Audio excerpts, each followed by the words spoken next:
계신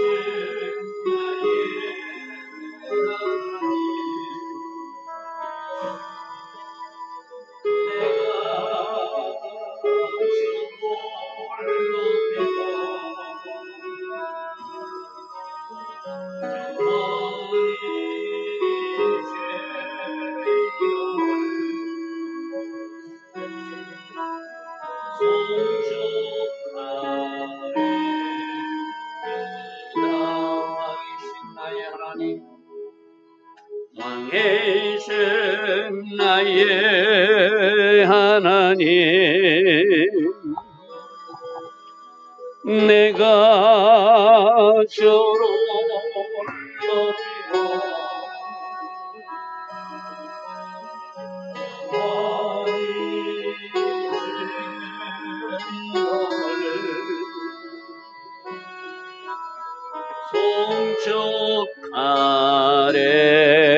송축하래다. 왕이신 나의 예수님, 왕이신 나의 예수님, 내가 주를 높이고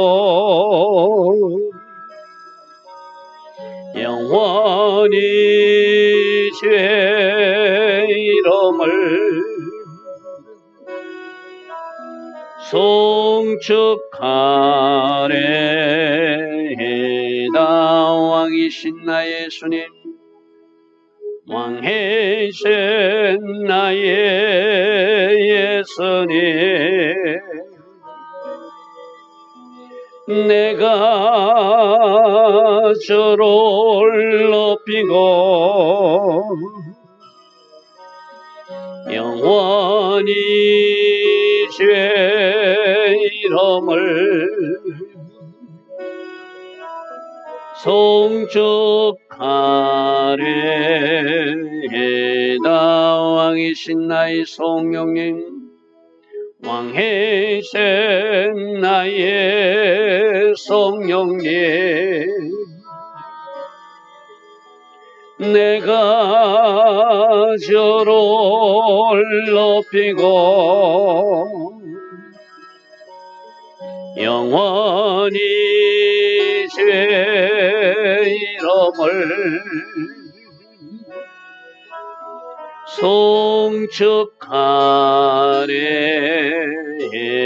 송축하래다. 아멘. 좋으신 아버지 하나님, 오늘도 새벽 은혜 주시고 하루의 첫 시간 하나님을 예배하며 하루의 시간을 사용할 수 있는 이 은혜, 이 축복 주시니 감사합니다. 오늘도 주님을 높이는 하루, 주님을 찬양하는 하루, 주신 말씀에 순종하는 하루가 되기를 원합니다. 성령님, 우리 연약함을 아시는 성령님, 우리를 도우시고 우리가 하나님 기뻐하신 방향으로 갈 수 있도록 우리를 인도하옵소서. 오늘 하루도 하나님께서 계획하시고 하나님께서 디자인하신 그 복된 하루로 우리 모두를 인도하여 주실 줄 믿사옵고 예수와 하마시아 이름으로 감사하며 기도드리옵나이다. 아멘.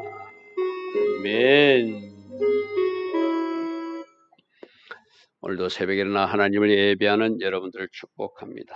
자, 오늘은 사무엘하 2장 12절부터 보겠습니다.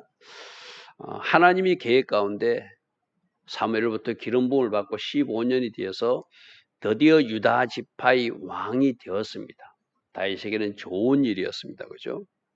그러나 항상 하나님 하시는 좋은 일이 일어날 때 악한 것들은 도전하고 또 대적하고 뭔가 악한 것들이 계획한 일들을 시도하고 버린다는 사실이죠. 어제 그것이 바로 이스보셋을 왕으로 세워가지고 아브넬을 중심으로 이스보셋, 그 사울 추종 세력들이 마하나임 정부를 세운 것이었어요. 그들이 정부를 세워서 요단강 건너가서 그들만 조용히 사는 것이 아니라 그들이 오늘 그 요단강을 건너와서 기본 물을 차지하겠다는 명분으로 전쟁을 거르는 이야기가 바로 오늘 이야기입니다. 여기서 우리가 중요한 교훈을 깨닫죠. 하나님의 자녀들이나 하나님의 편 사람들이 가는 길에는 반드시 이런 도전의 역사가 있다. 악한 것들의 방해가 있다. 어제 제가 뭐라고 말했죠? 그들은 적그리스도의 세력이라고 해서 하나님 반대편에 선 사람이라고 했어요. 그죠? 하나님의 계획은 다윗을 통하여 온 이스라엘을 통치하기를 원하는데 인간적 욕심과 계산으로 이스라엘 왕을 세우고 마하나임 정부를 세워서 그거로 만족하지 않고 요단강을 건너와서 기본 못을 차지하려고 전쟁을 벌이는 이야기가 오늘 12절부터 시작되는 거예요. 자, 12절 보십시오. 넬의 아들 아브넬과 사울의 아들 이스보스의 신복들이 마하나임에서 나왔다는 것은 요단강을 건너와서 이 말이거든요. 요단강 동편에 건너와서 그들이 정부를 세웠다가 요단강을 건너와서 기본까지 와서 기본 못가에 서서 그 못을 차지하겠다고 오니까 그것이 굉장히 중요한 그 물을 공급하는 저수지거든요. 그 다윗의 신하들도 그 못을 빼앗길 수 없죠. 나가서 막을 수밖에 없잖아요. 그러니까 스루의 아들 요압과 다윗의 신복들도 나와서 기본 못가까지 도착해서 그들이 서로 만나서 함께 안전히 한쪽은 못 이쪽에 있고 한쪽은 못 저쪽에 있는 큰 못 저쪽에 사울의 그 어떤 추종 세력들이 앉아 있고 큰 못 이쪽에는 다윗의 신복들이 서로 대치하고 있는 장면이죠. 명분은 못을 빼앗기 위한 전쟁이기도 하지만 그들의 야심은 전체 이스라엘을 다스리고 싶은 인간적 욕심과 계산이 들어있겠죠. 그래서 어쩔 수 없이 전쟁이 일어나는 이야기가 오늘 이야기입니다. 자, 14절 보십시오. 와서 먼저 아브넬이 전쟁을 도발합니다. 싸우자고 부추깁니다. 요압에게 이르되 원하건대 청년들을 뽑아서 우리 앞에서 서로 겨루게 하자. 1대1로 게임을 한번 하자. 그래서 그 1대1로 싸우는 모습을 보고 양쪽 군사들이 그것을 보고 좀 흥분한다고 그럴까요? 피 흘리는 걸 보고서 사람들이 좀 이렇게 좀 뭔가 상이 바꿔지잖아요. 그걸 가지고 이어서 전쟁을 하기자는 것이 아브넬의 계산이에요. 그런데 이때 요압이 그것을 또 받아들입니다. 자, 요압에게 이르되 청년들에게 일어나서 우리 앞에서 겨루게 하자. 요압이 이르되 하자. 하려면 해보자. 자신이 있다 이 소리겠죠. 그들이 일어나 그 수대로 12명씩 뽑아가지고 그들이 이제 서로 1대1로 싸우는 많은 군사들이 보고 있는 앞에서 1대1로 서로 싸우면서 뭔가 이렇게 전쟁을 시작하게 하는 거예요. 그러니까 저쪽에 12명, 다윗의 신복 쪽에 12명이 나서서 지금 싸우는 장면인데 16절 보십시오. 16절. 결국에는 전쟁이라는 것은 사람이 죽을 수밖에 없잖아요. 피를 흘릴 수밖에 없잖아요. 16절. 각기 상대방이 머리를 잡고 칼로 상대방이 옆구리를 찌르매 일제히 다 쓰러져서 12명 24명이 다 죽을 수밖에 없는 그럴 수밖에 없잖아요. 그죠? 치고받는 싸움을 벌린 그 아브넬의 도전을 요압이 받아들일 수밖에 없었고 결국 적그리스도 세력들은 안티 세력들은 하나님의 사람들을 그렇게 공격하고자 쳐들어왔으니 이쪽에서도 막아야 되니까 전쟁이 벌어질 수밖에 없어서 그들이 그것에서 피를 흘려서 그 지역을 헬갓 하수림이라 일건데 제가 표시해놨습니다. 날카로운 칼의 밭이라 날카로운 칼이 피를 흘린 밭이라 라고 일렀으되 그것은 기돈 목가에 있는 곳이더라 이 말이죠. 자, 17절에 그때의 싸움을 표현하고 있습니다. 그날의 싸움이 심히 명렬해. 여러분 이거 보십시오. 이게 지금 적들하고 블레셋하고 싸우는 것도 아니고 암몬 군대와 싸우는 것도 아니고 이스라엘 12지파 자기들끼리 유다 지파하고 나머지 지파가 지금 싸우고 있는 모습이에요. 하나님이 보실 때 얼마나 안타까울까요? 그죠? 오늘날 우리로 적용하면 한 가정의 가족들, 형제들끼리 싸우는 모습이거든요. 다윗도 요압 장군과 그 신복들이 나가서 싸우지만 마음이 참 불편했을 거예요. 하나님의 마음은 이것이 아닌데 하나님의 마음은 나를 왕으로 세워서 온 이스라엘을 다스리게 하는 것이 하나님 뜻인데 왜 이런 일이 일어나는가? 상당히 아픈 마음으로 소식을 기다리고 있었을 거예요. 그날의 싸움이 심히 명렬하더니 아브넬과 이스라엘 사람들이 다윗의 신복들 앞에서 패하더라. 하나님이 다윗의 군사들을 이기게 하시는 것, 이건 맞죠, 그죠? 그런데 이스라엘 내부 전쟁으로 피를 흘리고 이것으로 많은 살상자들이 생기고 나중에 뒤에 나옵니다. 저 아브넬 쪽 사울 군사 쪽 360명이 죽고 이쪽 군사들도 20명이나 죽어요. 그래서 380명이 이 전쟁에서 죽어나가는 그런 아픈 일들이 일어나는 것이죠. 우리 대한민국에도 아픈 역사가 있잖아요. 6.25 전쟁이라고 하는 민족들끼리 싸웠던 거. 다시는 두 번 다시 이 땅에 일어나지 말아야 될 전쟁이잖아요. 그죠? 그것을 생각하면 우리끼리 싸우는 것 참 아픈 현실이죠. 18절 그곳에 서로의 아들 세 아들이 있었는데 요압과 아비사와 아사엘이 있는데 아사엘은 발은 덜루르처럼 빠른 이 30용사 중에 한 사람이거든요. 다윗 왕국을 세운 30용사 중에 한 사람인데 굉장히 빠른 발을 가지고 있어요. 이제 여기서 우리가 또 이 아사엘도 좀 눈여겨봐야 돼요. 자기가 빠른 발을 가지고 있지만 자기보다 더 나은 장수가 있을 때는 자기보다 더 훌륭한 장수가 있을 때는 자기가 자기 자신의 모습을 잘 살펴보고 그게 맞는 행동을 해야 되거든요. 그런데 이 아사엘도 자기 빠른 발만 믿고 또 뭔가 전쟁에서 공을 세우고자 쫓겨가는 저 아브넬을 쫓아가는 무리수를 두게 됩니다. 결국 이 일로 이 아사엘도 죽고 말거든요. 큰 용사한 사람이 죽고 말아요. 오늘 이 아사엘의 행동도 우리가 한번 살펴봐야 돼요. 뭔가 공을 세우고자 하는 자기 공명심이라든지 자기 실력만 믿고 상대방의 실력은 가벼이 여기는 실수를 한다든지 이런 것 때문에 그가 이 전쟁터에서 죽는 일이 아사엘이거든요. 두 번씩이나 아브넬이 충고해 더 이상 쫓아오지 마라. 내가 너를 죽이게 되면은 너희 형 보기가 미안하다. 이제 그만 나를 추격하라고 두 번씩이나 아브넬이 아사엘에게 충고하지만 그 충고를 받아들이지 않습니다. 왜 그랬을까요? 자기가 공을 세워야 되겠다는 그 성급한 마음. 그리고 상대방의 실력보다 내 발 빠른 것만 생각하고 내가 가진 무기만 생각하고 그가 뛰어들다가 결국 아브넬의 창에 찔려서 죽는 일이 이 아사엘이거든요. 오늘 우리가 살펴봐야 돼요. 우리가 무엇을 하든 나도 생각해야 되지만 상대방도 어떤 실력을 가졌는지 봐야 되고 내가 지금 일을 하는 것이 왜 하고 있는지를 잘 살펴야 된다는 것이죠. 아사엘은 그런 실수 끝에 죽임을 당하게 되고 또 이 죽임이 이거로 끝나는 것이 아니라 요압은 자기 동생을 이 아브넬이 죽였다고 나중에 다윗 왕을 찾아러 온 그 아브넬을 요압 장군이 죽이는 피복수가 이어지는 사건이 바로 이 아사엘 사건입니다. 자, 19절 보십시오. 아사엘이 아브넬을 쫓아 달려가되 좌우로 지추지 않고 아브넬의 뒤를 쫓아가더라. 그들이 도망가니까 내가 이번에 저 아브넬을 잡아서 완전히 공을 세워서 다윗 왕에게 내가 뭔가를 보여주겠다는 어떤 공명심, 자기 공로를 세우고자 하는 마음이 앞섰겠죠. 그러니까 아브넬이 뒤를 돌아보며 이르되 아사엘아 너냐?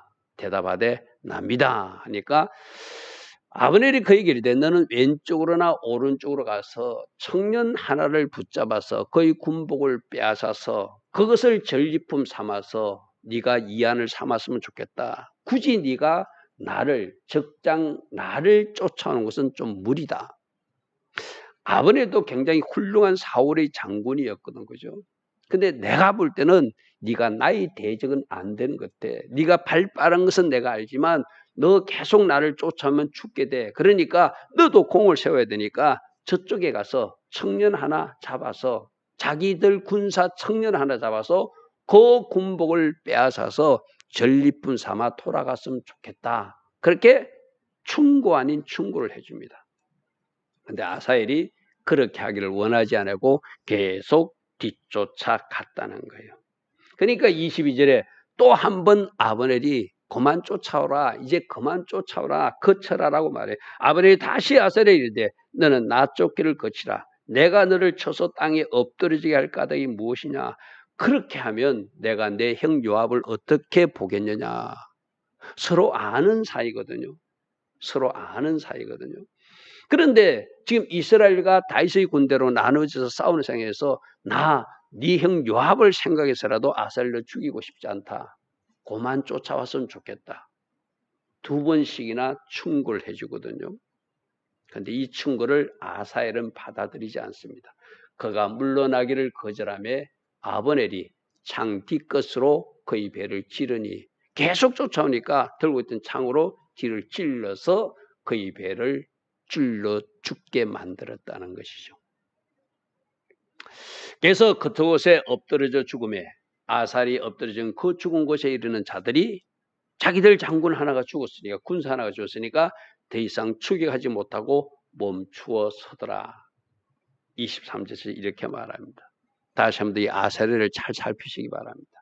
나도 잘하는 거 있지만 상대방이 더 나을 수도 있다는 내 자신을 살피고 상대방을 잘 살피는 것이 우리에게 필요해요. 그죠? 내가 무조건 잘하고 상대방보다 낫다는 것은 잘못된 착각일 수도 있죠. 그죠?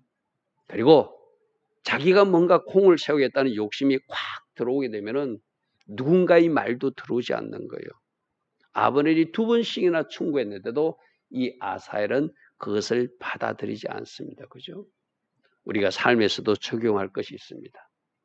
상대방도 잘 평가하고 내 실력도 잘 평가해야 되고 내가 잘못된 공로심이나 공을 세우기 위해서 자기의에 충만해가지고 내가 성급하게 무언가를 시도하다가 실패하는 것은 없는가 또 살피는 것이 이 아사엘 이야기입니다. 그죠? 24절입니다. 요압과 아비새가 아비넬의 뒤를 쫓아 기본 거친 땅의 길가 기아 맞은편 암만성에 이를 때 해는 졌고 베냐민 족속들은 함께 모여 아비넬을 따라 한 무리를 이루고 자그산 꼭대기에 섰다. 계속 그들이 이제 이쪽으로 요단강 동쪽으로 왔으니까 마하나임 지구로 넘어가야 되잖아요. 계속 쫓아가다가 이제 해질 때가 되었다는 거예요. 해질 때가 되었다. 그때 아브넬이 26절에 아브넬이 요압에게 외치리되 칼이 영원히 사람을 상하겠느냐? 계속 싸우면 너희들도 죽고 우리 군사들도 죽는다. 이제 그만하자. 휴전 제의를 하는 것이 쉽게 말해서 처음에 싸움은 아브넬 쪽에서 걸어왔죠. 그죠? 기본 못을 뺏으려고 찾아왔어요. 그래서 어쩔 수 없이 대적하게 되었어요. 그런데 이 아브넬이 패전이 자기들에게 손실이 크다는 것을 알고 도망가다가 이제 그만 쫓아오라. 칼이 영원히 사람을 상하겠냐? 계속 싸우면은 우리도 죽고 너희들 죽으니 그만했으면 좋겠다. 마침내 참혹한 일이 생길 줄을 알지 못하느냐 이 말이죠. 네가 언제 무리에게 그의 형제 쫓기를 거치라 명령. 이제 너희들 군사에게 명령해서 그만 쫓아가라고 명령했으면 좋겠다. 자기들이 공격해 왔지만 자기들이 패전이 짙어지고 자기들이 지금 지고 있는 것을 알고 있으니까 많은 사람이 죽어나가는 것을 알고 있으니까 아브넬이 지금 후퇴하면서 그만 쫓아오라고 그렇게 말해요. 그러니까 27절부터 보겠습니다. 27절 요압이 이르되 하나님이 살아계심을 두고 맹세하노니 네가 말하지 아니하였다면 네가 괜히 싸움을 걸어가지고 이런 일이 벌어지지 않았느냐. 무리가 아침에 각각 돌아갔을 것인데 너희들 못에 와가지고 너희가 싸움을 걸어서 이런 일이 났다. 네 책임이다. 뭐 이렇게 말하는 것이죠. 그러면서 그 형제를 쫓지 아니할세라 하고 요압이 나팔을 불매 온 무리가 머물러 서고 다시는 이스라엘 쫓아가지 아니하고 다시는 싸우지 않았다. 자, 여기서 요압 장군의 판단도 우리는 좀 존중해 드려야 되죠. 요압이 왜 이렇게 더 이상 전쟁하기를 원하지 않았을까요? 다윗의 마음, 죽은 다윗의 마음, 지금 왕의 자리에서 이 상황을 지켜보고 있는 다윗의 마음을 살피면 민족 내부끼리 이스라엘과 유다 지파가 싸우는 것은 기뻐하지 않는 모습이고 다윗이 어쩌면 눈물 흘리고 있는 모습인 것을 이 요압 장군이 아는 거예요. 자, 우리가 누구의 마음을 읽어야 된다고 그랬죠? 하나님 아버지의 마음을 읽어야 된다. 하나님이 어떻게 생각하는가를 생각하고 내가 하고 싶어도 하나님이 아니라고 스톱하는 것이 하나님을 생각하는 아버지를 생각하는 이 땅에 살아가는 우리들의 모습이라고 그랬어요. 그죠? 나가시 주인공 유다가 누구를 생각함으로 아버지 야곱을 생각함으로 또 누구를 생각함으로 동생 베냐민을 생각함으로 그 자신이 희생의 자리로 결단하며 나아가듯이 이 요압도 더 전쟁을 치루어서 동생 아살처럼 완전히 콩을 세우고 아브넬 목을 꺾어서 돌아가고도 싶지만 죽은 다윗을 생각하면 지금 왕의 자리에 있는 다윗의 마음을 생각하면 여기서 멈추는 것이 옳다고 생각하는 거예요.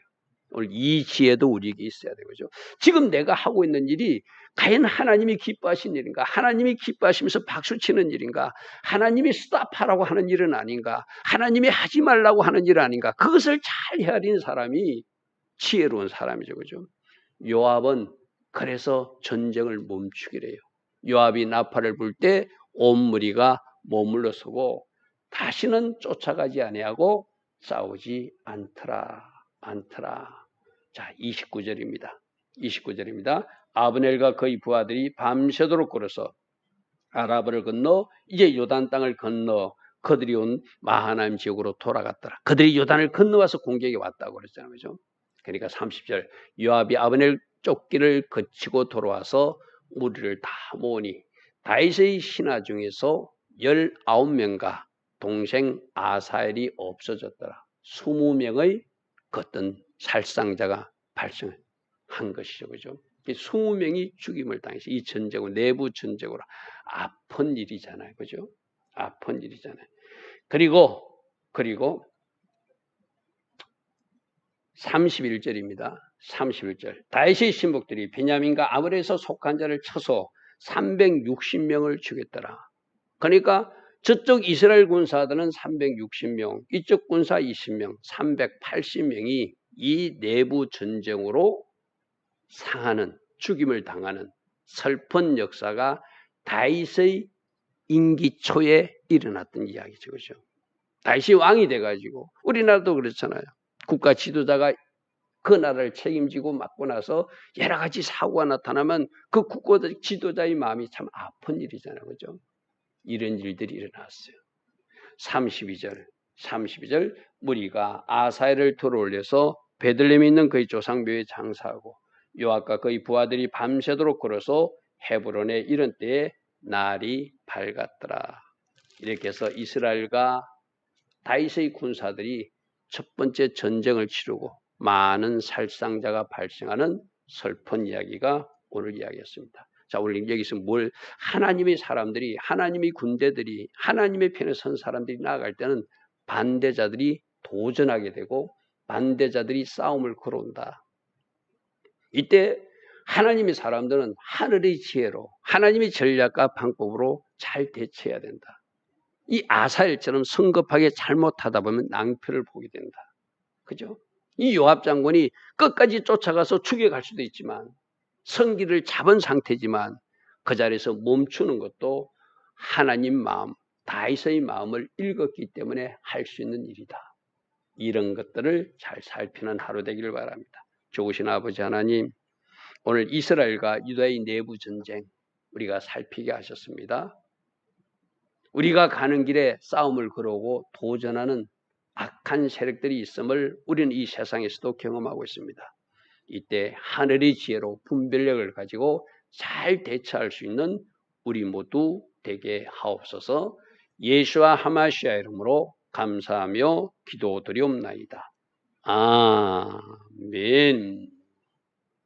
지금은 우리 주 예수 그리스도의 크신 은혜와 하나님 아버지의 영원하신 사랑과 성령 하나님 오늘도 우리 안에서 내주하시며 때마다 일마다 기름 부어주시고 성령 충만의 복으로 함께 하시는 그 은혜가 오늘도 새벽에 일어나 하나님을 예배하며 하루를 시작하는 복된 주의 자녀들 머리머리 이 땅에 깨어있는 모든 교회와 모든 성도님들 위해 지금부터 영원토록 영원히 함께하여 주시기를 간절히 축원하옵나이다.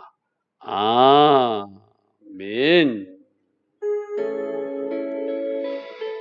주님 감사합니다. 하늘의 지혜를 구합니다. 이 땅에 살고 있지만 예수님을 믿음으로 이 세상과 하나님 나라가 통일되었음을 우리는 들었습니다. 하늘의 지혜를 끌어당겨 살게 하시고 하늘의 전략과 하늘의 방법으로 오늘도 승리케 하옵소서. 주님 감사합니다. 주님 감사합니다.